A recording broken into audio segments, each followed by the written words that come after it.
here at the University of Florida.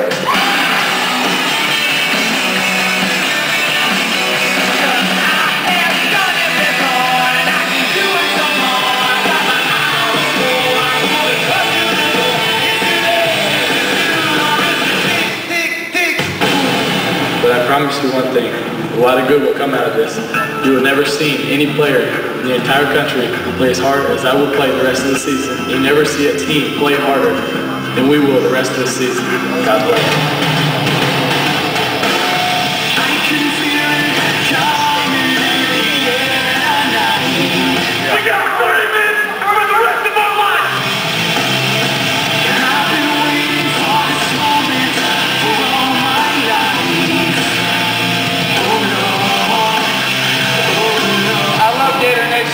And I just want to thank my Lord and Savior Jesus Christ and thank all of y'all. Y'all are unbelievable.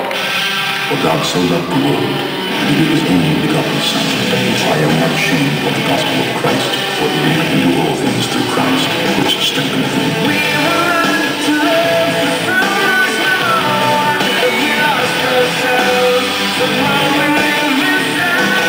Because people talk about you, that's what gives you a platform, to influence people and to change somebody's life for the better.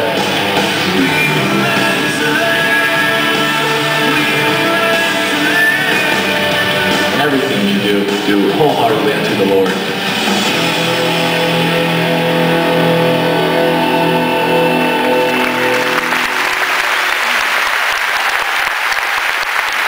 Ladies and gentlemen, please welcome three-time SEC Player of the Year, two-time national champion, ESPN ESPY Award winner for Male Athlete of the Year, SEC Scholar Athlete of the Year, and Heisman Trophy Award winner.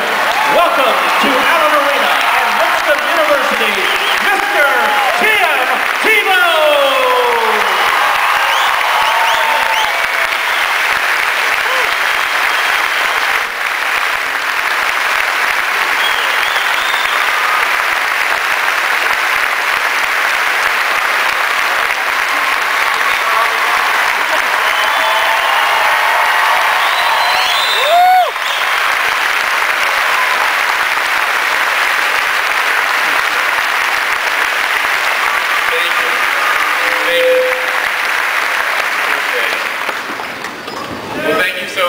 I appreciate it. Thank you for having me.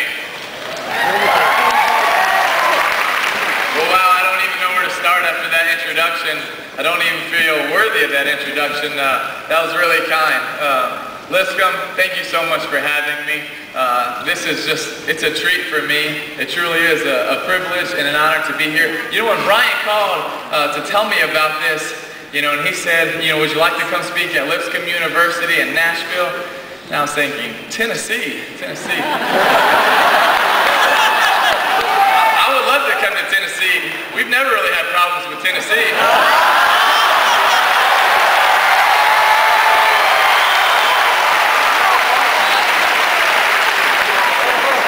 I get asked a lot, why did I choose to go to the University of Florida? Obviously, you saw up there, me saying next year I'll be playing football at the University of Florida, but I get asked, why did I choose to go to the University of Florida? Well, for me, it came down to three schools.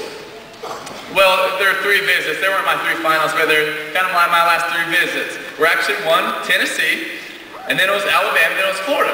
So I go to visit Tennessee, unofficial, of course, and I go visit Tennessee and, hang out, watch the game, and the next day, talking to all the coaches, talking to Coach Fulmer, and that was the coach back then. I'm not really sure who you got now, but that was the coach back then. And Coach Fulmer, he invited me to his office. So, I went to his office, sat down, and he said, Tim, he said, that red phone, you see that red phone? There's a big, bright red phone right on the corner of his desk. I said, yes, sir, I see that red phone. He said, do you know what that red phone is? I said, a phone? He was like, no, it's not just an ordinary phone. That red phone, that's a direct line to God. You pick it up, you get God, $1,000 a minute. I go, okay, Coach Fulmer, that's pretty cool. All these schools knew that I was a strong Christian, and so they tried to play that up. Okay, Coach Fulmer, that's really cool. So the next week, I'm visiting Alabama, and Coach Shula was the head coach then before Coach Saban, and so I'm in there visiting, talking to all the coaches. Coach Saban pulls me in his office and had that one-on-one sit-down conversation, and so I sit down in there with him, and I kind of noticed this red phone in the corner of the desk. I'm like, is this coincidence or what? And so I sit down. He says, "Timmy, you see that red phone?" I said, "Yes, sir." He said, "You know what that red phone is?" And I still wasn't sure. I was like, "I'm guessing just a phone." He was like, "No, that red phone is special. You pick up that red phone, it's a direct line to God. You pick it up, you get God, $1,000 a minute." Okay, Coach Shula, that's pretty cool. So the next week I'm visiting Florida, and I'm talking with Coach Meyer, and I'm hanging out, and Coach Meyer pulls me into his office, and he sits me down. And he says, right when I walk into the office, I see this red phone right there, and I'm like, no way. You got to be kidding me. So I walk into his office, sit down, don't even say anything of it, and Coach Meyer says, "Timmy, you see that red phone?" I said, "Yes, sir." He said, "You know what that phone is?" I said, "Yes, sir. That red phone is the direct line to God. You pick it up, you get God, $1,000 a minute." He said, "You're right about one part. It is a direct line to God." He said, "You're wrong about the other. See, here in Gainesville, it's free. It's a local call."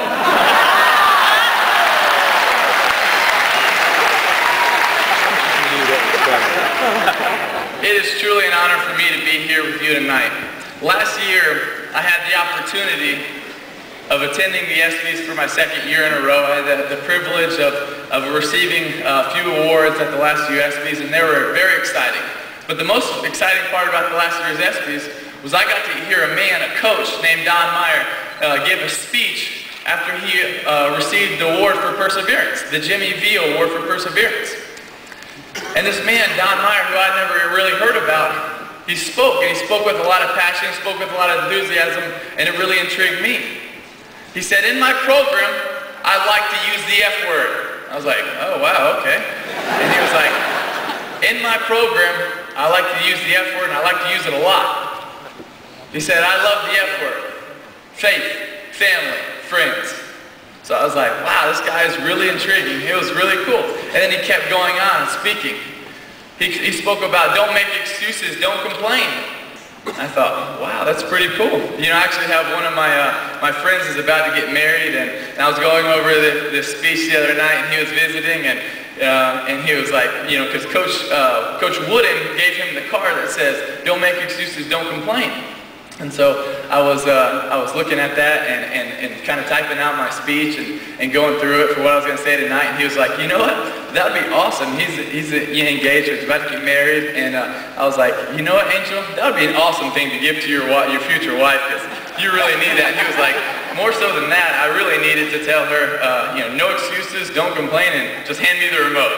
And but anyways, I was listening to Coach Meyer, and he was talking about don't make excuses and don't complain. And I was thinking, wow, how interesting. And then he was also speaking, and he was talking about how he had passion and love for his players. I thought, wow, you know what? If every coach was like this, then the youth of America will be totally different.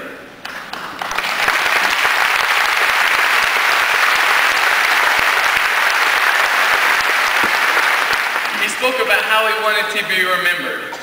And I was listening, and as a young kid, as a young adult, I'm thinking, wow, this is how I want to be remembered. So on that night, the night when I was receiving an award, I was inspired. I was inspired by a man I never knew. I was inspired by a man that I really never heard of, but a wonderful man, and a man who has changed many lives in here in Coach Meyer. And so I'm privileged to be here and have the opportunity to share with you.